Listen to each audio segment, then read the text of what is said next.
안녕하세요. 반갑습니다. 소풍에서 일하고 있는 한상엽이라고 합니다. 이 많은 분들이 또 이 영상을 통해서 함께 해주셔서 다시 한번 감사한다는 말씀 드리고 싶고요. 제가 오늘 특별히 좀 그 농업하면 떠오르는 색깔이 녹색으로 좀 입어봤는데 좀 센스 있게 보이나요? 네. 저뿐만 아니라 뭐 저 이어서 또 여러 말씀 전해주실 대표님들도 계실 텐데요. 오늘 이제 저희는 이제 농업과 식품, 뭐 더 나아가서 미래 먹거리, 그리고 또 최근에 또 농업 역시나 ESG 등의 흐름과 관련해서는 절대 피해갈 수 없는 좀 흐름들을 보여주고 있는데요. 그래서 이런 모든 것들이 다 좀 더 지속 가능한 지구, 또 지속 가능한 환경, 또 지속 가능한 인류와 어떻게 연결될지에 대한 얘기를 한번 나눠보도록 하겠습니다. 저희 소풍벤처스는 농림축산식품부와 그리고 실용화기술재단과 함께 농식품 분야의 좀 혁신적인 창업팀들을 발굴하고 이들의 성장을 도와서 결국 이들이 우리 앞으로의 농식품 분야의 뭐 새로운 혁신뿐만 아니라 좀 지구가 나아갈 여러 가지 대안들을 제시해 주길 바라는 그 뜻을 담아서 이런 또 투자도 하고 엑셀러레이팅도 하고 또 창업팀들에게 필요한 여러 가지 작업들을 돕는 일들을 하고 있는데요. 저희가 올해는 총 10팀의 창업팀을 선발을 했습니다. 앞서서 영상도 뭐 또 보셨을 거고 그리고 또 다른 또 동영상 클립 등을 통해서 올해 소풍벤처스가 이 10팀을 어떻게 선발했고 어떤 팀들이 또 농식품 분야의 혁신을 만들어 나가고 있구나 이런 걸 또 보실 수가 있을 텐데요. 정말 흥미로운 팀들이 많죠. 또 이 팀들이 만들어 나가고 있는 현실 그리고 또 바꾸려고 하는 미래, 더 나아가서는 구체적으로 또 어떤 숫자를 만들어내고 있는지 등 궁금한 부분들이 많으실 텐데요. 이제 그 부분들은 이어질 다른 영상들 그리고 또 다른 또 동영상 클립들에서 확인해 주시면 좋을 것 같고요. 저희가 작년에는 총 12팀의 창업팀을 선발했습니다. 그리고 그 중에서 저희가 총 6팀에 투자를 했어요. 모두 투자를 했으면 참 좋았을 텐데 또 아쉽게도 절반의 팀에게 투자를 했고 제가 이 자리에서 구체적으로 좀 밝히기는 어렵습니다만 이 팀들 중에서는 수백억 밸류의 가치를 인정받고 투자 유치를 정말 잘하고 있거나 혹은 드디어 기술 개발 단계를 넘어서서 실증 케이스를 통해서 매출이 드디어 발생했다거나 혹은 이 과정에서 제품 개발을 못하고 계셨다가 드디어 제품 개발을 완료해서 시장에 출시를 했고 이제 시장에서 반응을 얻어 나가고 계시거나 혹은 아주 빠른 속도로 성장을 하시다가 이제 지금은 잠깐 멈춰서서 이 다음 단계를 준비해야 된다라는 생각을 가진 창업팀들도 있습니다. 각각 다른 모습, 다른 또 미래를 향해서 달려나가고 있는데요. 이런 와중에 우리가 마주하고 있는 몇 가지 변화들이 좀 있는 것 같아요. 스타벅스가 제주도 매장에서 일회용 컵의 사용을 중지한 바가 있죠. 이 작업을 오늘의 분리수거라고 하는 한 스타트업과 함께 했고요. 그리고 저희가 작년에 임팩트 어스 프로그램을 통해서 함께 뭐 사업도 키워내고 그리고 저희가 투자도 함께 한 팀인데요. 리아베스트는 오비맥주와 함께 협업을 시작을 했습니다. 라스트 오더라고 하는 한 작은 또 스타트업은 국내 주요 편의점들과 모두 다 계약을 해서 마감 할인 플랫폼을 통해서 수십만 명의 이용자들에게 자칫 잘못하면 버려질 뻔했던 음식물들을 연결하는 작업들을 하고 있고요. 그리고 저는 최근에 뭐 매장에 가거나 뭐 편의점 등을 가면 가장 좀 눈에 띄는 변화가 이 변화예요. 생수들 여전히 많이 사 드실 텐데 생수의 라벨이 없어졌죠. 라벨링이 없어졌고 어떤 생수를 고를까 하다 보면 또 그렇지 조금이라도 환경에 도움이 되는 뭐 생수면 좋겠어 이런 생각을 하게 돼서 또 이런 생수에 손이 또 선뜻 가기도 하잖아요. 이런 변화들이 모두 의미하는 게 무엇일까라는 생각도 해보게 되고요.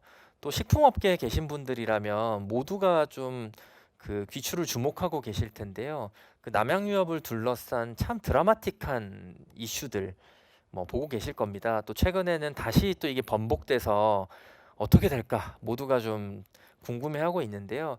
이런 흐름들이 저는 최근에 ESG라고 하는 흐름과 궤를 같이 하면서 가고 있는 것 같아요.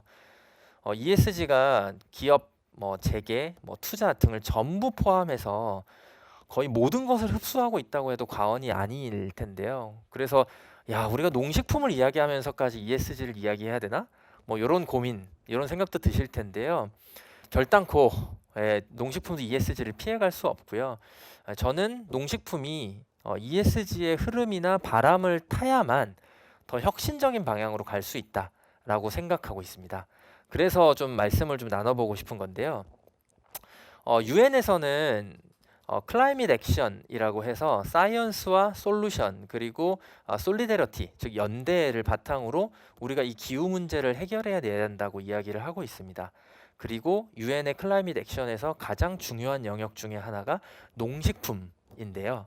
심지어 이 그림도 식품, 아이스크림이 녹아가는 형상을 하고 있잖아요. 이 상황에서 최근에 유엔에서 발표한 자료인데요. 굉장히 좀 인상적인 자료예요. 즉 넷제로를 달성하기 위해서 각 부문별로 어느 정도의 탄소 배출을 줄여야 하는가에 대한 분석인데요. 이렇게 좀 줄어들면 너무 좋겠죠. 아주 아름다운 표라고도 부를 수 있을 것 같은데요. 근데 오늘 이 영상을 보시는 혹은 이 자리에 계시는 분들에게 좀 인상적인 것은 놀랍게도 농업 분야에서의 탄소 배출량은 다른 영역에 비해서 그 양이 거의 유지되는 모습을 발견하실 수 있습니다. 예, 그게 왜 그럴까 여러 생각이 들 텐데요. 예, 그만큼 좀 역사가 오래된 산업이기도 하고 뿌리가 깊은 산업이기도 하고 여러 산업들과 연관되어 있기 때문에 농업의 기반을 바꾼다는 것이 정말 어려운 일이다라는 걸 여기서도 반증하고 있다고 볼 수 있는데요. 그런데 한편으로는 이 혁신을 만들어내는 뭐 창업가들 그리고 이 혁신가들을 지원하는 투자사들의 입장에서는 만약에 농업 분야, 농식품 분야에서 우리가 어떤 변화를 만들어낼 수 있다면 인류 전체가 마주한 이 기후 위기 뿐만 아니라 ESG적 흐름에서도 정말 큰 변화를 만들어낼 수 있겠다라는 생각을 하게 되는데요. 최근에 뭐 우리나라의 재배적지가 바뀌고 있다 이런 얘기들을 부쩍 많이 들으셨을 거예요. 근데 사실 이 얘기는 지난 수십 년 전부터 계속 나왔던 얘기거든요. 그리고 앞서 말씀드렸던 것처럼 농업 분야, 뭐 식품 분야에서 정말 많은 탄소를 배출하고 있다, 기후에 큰 영향을 끼치고 있다고 말씀을 드렸지만 또 한편으로는 농업이야말로 기후 변화에 있어서 가장 큰 영향을 받는 산업이기도 합니다. 즉 기후를 어떻게 해결해 내느냐가 농업의 미래라고도 할 수 있을 거고요. 또 이 기후 변화에 어떻게 적응하느냐가 또 농업의 미래다라고도 말씀드릴 수 있을 것 같은데요. 그럼 이 과정에서 그렇다면 무엇이 필요한 것인가? 라는 생각도 해보게 되고 어떤 기회가 있을 것인가 라는 생각도 해보게 되는데요. 이런 변화가 클 때는 아시다시피 새로운 기회가 창출됩니다. 통상 위기가 곧 기회다 이런 얘기를 많이 하는데요. 인류가 마주한 이 기후 위기나 혹은 농식품이 마주한 이 기후 변화야말로 농식품의 입장에서도 기회일 거고요. 저희 같이 투자를 하는 관점에서도 기회일 겁니다. 그리고 이런 문제들을 해결하기 위해서도 여러 투자가 필요하다는 생각을 저희가 계속 하게 되는데요. 소풍 역시 계속 이 작업을 해왔어요. 특히 실용화재단 등의 도움을 통해서 현재 저희 전체 포트폴리오의 약 4분의 1이 농식품 분야에 포진되어 있고요. 저희뿐만 아니라 최근에 발표된 자료에 의하면 그 2020년 코로나의 확산 속에서도 농식품 분야는 30조 원을 상회하는 투자가 이루어졌어요. 근데 이 수치는 조사된 숫자잖아요. 한마디로 어찌 보면 가장 최저의 숫자일 겁니다. 이 숫자에는 담기지 않았지만 정말 많은 투자가 있었을 거고요. 이 코로나 위기 속에서도 농식품 투자는 아주 가파르게 성장하고 있다. 그만큼 많은 기회가 있기도 하고요. 또 그만큼 투자 그리고 혁신 등을 통해서 바꿔나가야 될 것들이 많다라는 걸 의미한다고도 볼 수 있는데요. 이 와중에 저희 같은 임팩트 투자사들은 농식품을 아주 중요하게 보고 있습니다. 뭐 다른 투자사와 비슷하게 저희 역시 예외가 아닌 건데요.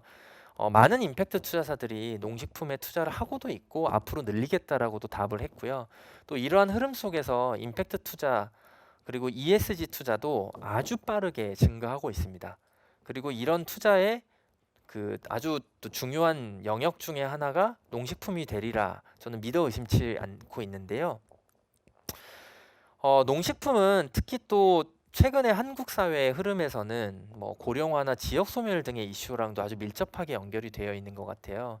그래서 관련해서 많은 자료들을 보셨을 텐데 단순하게 기후 위기뿐만 아니라 사회 변화의 핵심에도 농식품이 크게 자리 잡혀 있고, 이 농식품이 어떤 변화를 우리가 만들어낼 수 있느냐에 따라서 사회 변화의 줄기가 또 바뀔 수도 있겠다는 생각도 하게 되는데요.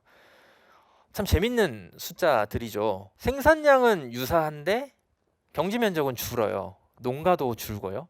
생산성이 늘어났다는 얘기겠죠. 아마도 기술 등 때문일 거고요. 오늘도 우리가 뭐 로보틱스를 적용해서 생산성을 높여보겠다라고 하는 팀의 발표도 들으실 텐데요. 기본적으로 세계 인구가 앞으로도 빠른 속도로 증가할 것으로 예상됩니다. 그에 따라서 식량 수요도 늘겠지요. 그리고 우리나라 같은 선진국에서는 인구는 점점 감소하거나 경지 면적은 계속 감소할 거라고 보이고요. 그에 맞춰서 농가도 줄어드니 그만큼 농가당 경지 면적이 늘어나거나 아니면 현상 유지하거나 이 양쪽 그 사이에 어딘가에 점을 찍을 거라고 생각을 하는데요. 또 그만큼 이런 변화를 마주하고 있기 때문에 사회적으로도 엄청난 준비를 하고 있습니다만, 저는 이 상황에서 스타트업들이나 우리 같은 투자사들이 할 수 있는 역할이 정말 클 거라고 생각을 하고 있고요. 그렇기 때문에 유엔이나 세계 식량기구에서도 밥상을 바꿔야 한다. 밥상의 임팩트가 엄청 크다라는 얘기들을 계속 하고 계시고요. 그리고 이 농식품이 가지고 있는 이 밸류체인 상에서 어느 한 밸류체인에서의 혁신을 만들어내기만 해도 큰 임팩트를 전 인류가 누릴 수 있다라는 이야기들을 하고 있는데요. 최근에 세계 경제 포럼에서도 농식품을 중심으로 해서 연결되어 있는 산업이나 사회 영역들에 대한 지도를 만들었어요. 이 세계 경제 포럼의 홈페이지에 가시면 어렵지 않게 찾으실 수 있는데요. 이 각각의 영역들을 살펴보면 아니 정말 이 영역이 농식품하고 연결이 된다고 할 정도의 의외의 영역들이 있어요. 뭐 당연히 뭐 해양이나 뭐 토양, 뭐 그리고 뭐 수자원 이런 것들은 당연히 연결이 되고요. 심지어 뭐 고령화, 로컬라이제이션 이런 식의 흔히 우리가 농식품 하면 떠오르기 어려운 단어들도 많이 등장하고 있고요. 그리고 로보틱스, 인공지능, 그리고 일자리와 같은 이슈들도 빠지지 않고 언급이 됩니다. 그만큼 우리가 말로만 농식품을 뭐 사회의 근간이다라고 하지만 실제적으로 농식품이야말로 이런 수많은 영역들과 연결되어 있고 농식품의 혁신이 일어났을 때에 이 수많은 영역에서 큰 임팩트를 창출할 수 있겠다라는 걸 또 가시적으로 우리가 계속 앞으로 확인해 나갈 것 같고요. 이런 여정을 저희 소풍도 계속할 예정입니다. 저희 혼자만의 힘으로는 어려울 거고요. 또 가장 중요한 주인공들인 그리고 이 문제를 혁신적으로 풀어나갈 스타트업이 있을 거고, 이 스타트업들을 지원하는 저희와 같은 투자사나 실용화재단이나 농림부와 같은 정부기관들 등 민간과 공공이 함께 힘을 합쳐서 이런 스타트업들이 좀 더 혁신을 만들어낼 수 있는 환경을 함께 만들어 나갔으면 좋겠고요. 거기서 저희도 투자사이자 또 엑셀러레이터로서 농식품 팀들을 계속 응원하고 이 혁신의 물줄기가 계속 이어질 수 있도록 노력하겠습니다. 감사합니다.